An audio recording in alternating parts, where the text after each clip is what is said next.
خالد الغندور ينشر صورة لهناء حمزة أثناء تسليم ميداليات فوز الزمالك بكأس مصر لكرة الطائرة على حساب النادي الأهلي وهي سعيدة ويعلق عليها.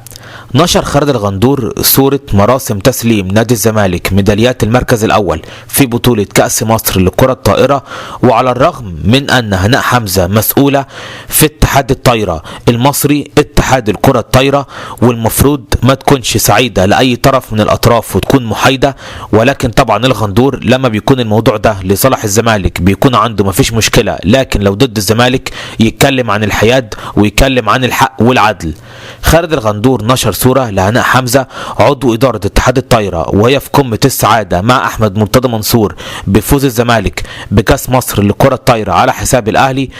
وعلق على الصورة وكتب: صورة جميلة لأحمد مرتضى عضو مجلس الإدارة والمشرف على ألعاب الصالات ونجمة مصر والنادي الأهلي هناء حمزة.